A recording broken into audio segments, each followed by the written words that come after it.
साइंसदानों ने एक ऐसा सियारा ढूंढ लिया है जिसके एटमॉस्फेयर के हमारी जमीन की तरह मुख्तलिफ लेयर्स हैं। इस सियारे का नाम है WASP 189b, जो हमारी जमीन से 322 लाइट ईयर दूर मौजूद है। इसे 2020 में जमीन पर लगे एक टेलीस्कोप से ढूंढा गया था। अगर इस सियारे को हमारी जमीन से कंपेयर किया जाए तो ये हमारी जमीन की निस्बत अपने स्टार के बहुत ज्यादा करीब है। करीब होने की वजह से साइंसदान इसे पॉलिंग गैस जॉइंट भी कहते हैं, क्योंकि इसकी सतह का टेम्परेचर 3200 डिग्री है। इतना ज्यादा टेम्परेचर होने की वजह से इस सियारे का शुमार कायनात के सबसे गर्म सियारों में किया जाता है। एक स्टडी के मुताबिक इसका एटमॉस्फेयर बिल्कुल वैसा ही है जैसा हमारी जमीन के पास है। हमारी जमीन के पास ओजोन लेयर है और इस सियारे के पास भी ओजोन लेयर है, जो टाइटेनियम, क्रोमियम, मैग्नीशियम और कई दूसरे एलिमेंट से मिलकर बनी है। इन सब एलिमेंट्स में से टाइटेनियम ऑक्साइड वो एलिमेंट्स है जो सूरज से आने वाले खतरनाक रेडिएशंस को अपने अंदर जज़ब कर लेता है, और ये एलिमेंट्स हमारी जमीन की ओजोन लेयर में भी मौजूद है। साइंसदानों ने ये पहला ऐसा सियारा ढूंढा है जिसकी ओजोन लेयर बिल्कुल हमारी जमीन जैसी है। मजीद स्टडी करने से पता चला कि इस सियारे के एटमॉस्फेयर में बहुत सारे केमिकल्स ऐसे हैं जो इस सियारे के एटमॉस्फेयर को बहुत ज्यादा अहम बनाते हैं, जो हमारे लिए बहुत बड़ी डिस्कवरी थी। इसके बाद बात करते हैं एक ऐसे सियारे की यहाँ हमारी जमीन की तरह पानी के बहुत बड़े बड़े समुद्र मौजूद हैं, जिसका नाम केपलर 218b है। इसके बारे में मैंने पहले भी अपनी वीडियोस में जिक्र किया है, लेकिन आज डिटेल से इसके बारे में बात करूंगा। साइंसदान इसे दूसरी जमीन भी कहते हैं। इसके स्टार को 2015 में डिस्कवर किया गया था। ये हमारी जमीन से 124 लाइट ईयर दूर मौजूद है और इसका नाम केपलर 218 रखा गया। स्टार को जो सबसे ज्यादा चीज अहम बनाती है वो इसके गिर्द ऑर्बिट करने वाला सियारा केपलर 218b है। जब इसको डिटेल से स्टडी किया गया तो पता चला कि इसका मास हमारी जमीन के मास से 8 गुना ज्यादा है। साइज में बड़ा होने की वजह से इसे सुपर अर्थ की कैटेगरी में रखा गया। इसकी एक और हैरान करने वाली बात यह है कि ये सियारा अपने स्टार के बहुत ज्यादा करीब है, जिसकी वजह से ये अपने स्टार के गिर्द अपना एक चक्कर सिर्फ और सिर्फ 33 दिनों में कंप्लीट करता है, यानी इसका एक साल 33 दिनों के बराबर है। एक अजीब बात यह भी है कि अपने स्टार के इतना ज्यादा करीब होने की वजह से ये सियारा अपने स्टार के हैबिटेबल जोन में आता है। हैबिटेबल जोन किसी सियारे का वो एरिया होता है यहाँ ना टेम्परेचर ज्यादा होता है और ना कम, बल्कि ऐसा टेम्परेचर होता है जिसमें पानी लिक्विड फॉर्म में रह सके। साइंसदान का कहना है कि इसका स्टार एक रेड ड्वार्फ है जिसका टेम्परेचर बहुत कम है, इसलिए इतना करीब होने की वजह से इस सियारे पर पानी लिक्विड फॉर्म में मौजूद हो सकता है। इस बात का पता लगाना बहुत मुश्किल था कि यहाँ पानी है या नहीं। इसकी कई वजूहात हैं।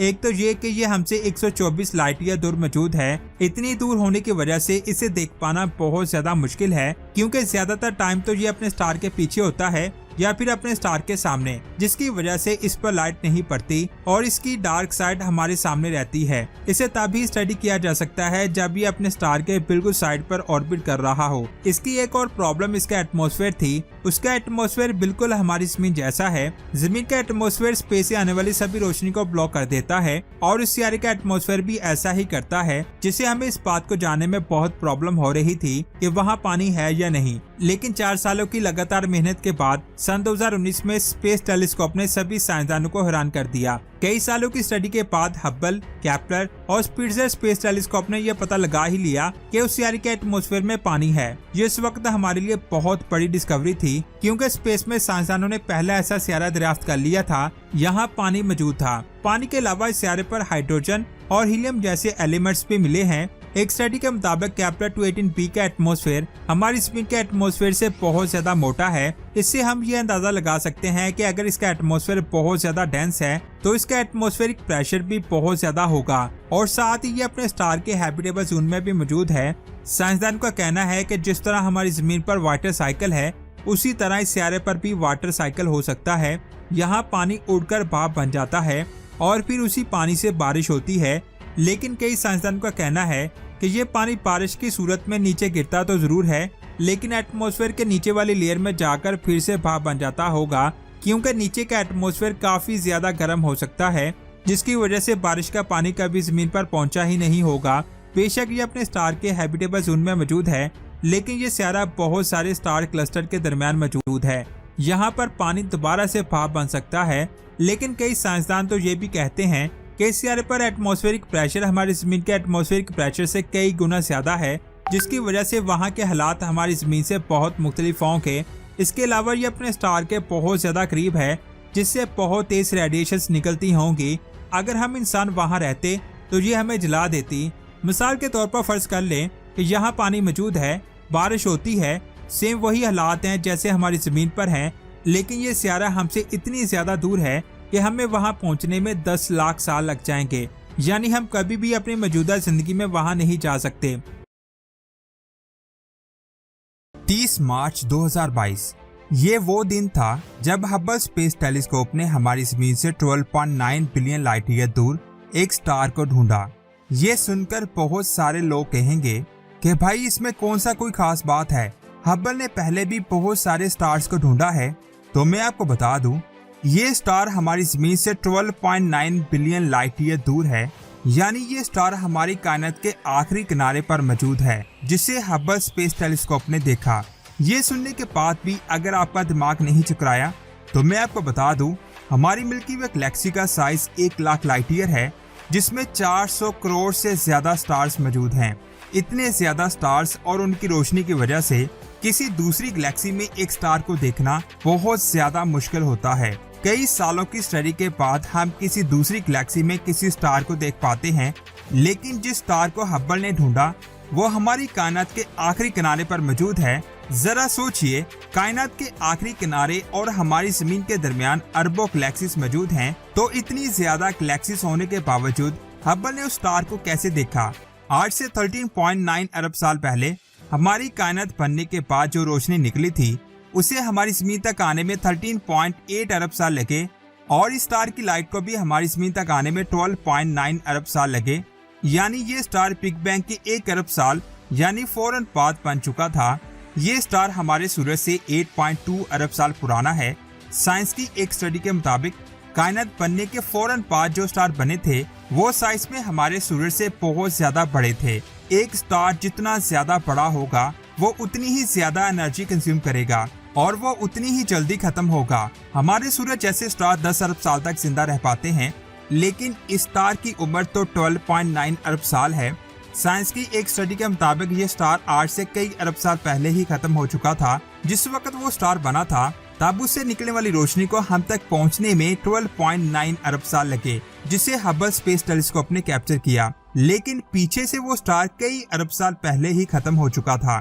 इस स्टार का नाम है एरेंडेल। कई साइंसदानों का मानना है कि वो स्टार खत्म नहीं हुआ बल्कि अभी भी मौजूद है। चलो मान लेते हैं कि वो स्टार अभी भी मौजूद है। जिस हिसाब से हमारी कायनात फैल रही है उस हिसाब से आज ये स्टार हमारी जमीन से 28 बिलियन लाइट ईयर दूर है। यानी आज उसकी मौजूदा हालत की रोशनी को हम तक पहुंचने में 28 अरब साल लगेंगे। जिस वक्त इस स्टार से रोशनी निकली थी उस वक्त हमारी कायनात की उम्र सिर्फ और सिर्फ 1 अरब साल थी। लेकिन यहाँ पर एक सवाल आता है, हबल ने कायनात के आखिरी किनारे पर मौजूद इस स्टार को ढूंढा कैसे? तो ये बात आप जान लें, हबल स्पेस टेलीस्कोप ने ग्रेविटेशनल लेंसिंग के जरिए इस स्टार को ढूंढा। जब किसी स्टार और गैलेक्सी में से लाइट निकलती है तो वो लाइट ग्रेविटी की वजह से लेंस बन जाती है, जिसे ग्रेविटेशनल लेंसिंग कहते हैं। और जब ये लेंस किसी स्टार के करीब से गुजरता है तो ये लेंस उस स्टार के गिर्द रोशनी का एक सर्कल बनाता है और ये सर्कल उस स्टार को मैग्नीफाई की तरह बड़ा करके दिखाता है। बहुत सारी पुरानी गैलेक्सी से निकलने वाली रोशनी ने उस स्टार के गिर्द एक लेंस बनाया जिसने उस स्टार को बहुत बड़ा करके दिखाया, जिसकी वजह से हबल ने उस स्टार को ढूंढ लिया। जब हबल ने पहली बार इस स्टार को देखा तो साइंसदानों ने 3.5 सालों तक इसकी स्टडी की, क्योंकि वो कंफर्म करना चाहते थे क्या सच में वो एक स्टार है या लेंस ने ऐसा इफेक्ट पैदा किया है जिसे लगे ये एक स्टार है। 3.5 सालों की स्टडी के बाद 30 मार्च 2022 को साइंसदानों ने कंफर्म किया कि हबल ने अब तक का सबसे दूरी पर मौजूद स्टार को ढूंढ लिया है, जो हमारे लिए बहुत बड़ी डिस्कवरी थी। लेकिन हैरान करने वाली बात यह है कि हबल ने सिर्फ उसकी रोशनी को देखा। हकीकत में वो स्टार खत्म हो चुका है। ये है मेरे अल्लाह की कुदरत, जिसे साइंस कभी समझ नहीं पाएगी। इसके बाद बात करते हैं इन तीनों स्टार्स की, जिसे ओराइन कॉन्स्टेलेशन की बेल्ट भी कहते हैं, क्योंकि ये ओराइन कॉन्स्टेलेशन के बिल्कुल सेंटर में मौजूद है। इनमें पहले स्टार का नाम अल-नीटक है, दूसरे स्टार का नाम अल-नीलम है और तीसरे स्टार का नाम मिंटाका है। सबसे पहले बात करते हैं अल-नीटक स्टार की। ये स्टार हमारी जमीन से 1262 लाइट ईयर दूर मौजूद है और इसका टेम्परेचर 29,226 डिग्री है। साइज में ये स्टार हमारे सूरज से 20 गुना ज्यादा बड़ा है, यानी इसका साइज 2 करोड़ किलोमीटर है। ये जानकर आपका दिमाग चकरा जाएगा कि ये एक नहीं बल्कि 2 स्टार्स हैं। लेकिन जब आप इसे देखेंगे तो ये आपको सिर्फ एक ही स्टार दिखाई देगा, लेकिन हकीकत में ये 2 स्टार्स हैं। इनमें एक स्टार बहुत बड़ा है और एक स्टार बहुत छोटा है। दूसरे स्टार का साइज कम होने की वजह से ये हमें जमीन से दिखाई नहीं देता। स्टार की उम्र 64 लाख साल है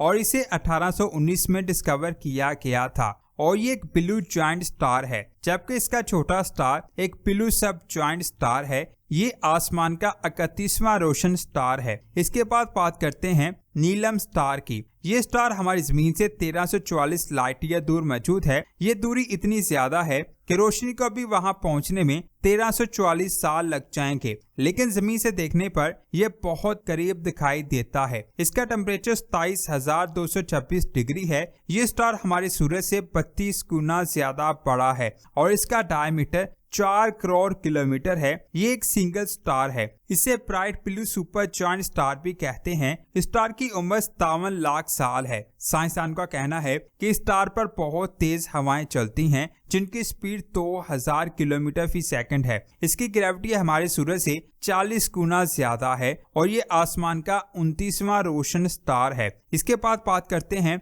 मिंटाका स्टार की। ये स्टार हमारी जमीन से 1239 लाइट ईयर दूर मौजूद है और इस स्टार का टेम्परेचर 29,226 डिग्री है। ये स्टार हमारे सूरज से 16 गुना ज्यादा बड़ा है और इसका डायमीटर 2 करोड़ 40 लाख किलोमीटर है। यहाँ भी एक नहीं बल्कि 2 स्टार्स मौजूद हैं। जमीन से देखने पर यह सिर्फ एक ही स्टार नजर आता है, लेकिन वहाँ पर एक नहीं बल्कि 2 स्टार्स मौजूद हैं और इस स्टार का नाम मिंटाका है, जबकि छोटे स्टार का नाम मिंटाका 882 है। ये स्टार हमारे सूरज से 6.5 गुना ज्यादा बड़ा है और दूसरे स्टार का साइज छोटा है, जिसकी वजह से ये हमें जमीन से दिखाई नहीं देता। इसकी उम्र 30 लाख साल है। स्टार को भी ब्लू सुपर और ब्लू सब जॉइंट स्टार कहते हैं, लेकिन ये तीनों स्टार हमारे सूरज से बहुत ज्यादा बड़े हैं, लेकिन इनकी उम्र हमारे सूरज से बहुत कम है। यानी हमारा सूरज इन तीनों स्टार से 4.5 अरब साल बड़ा है।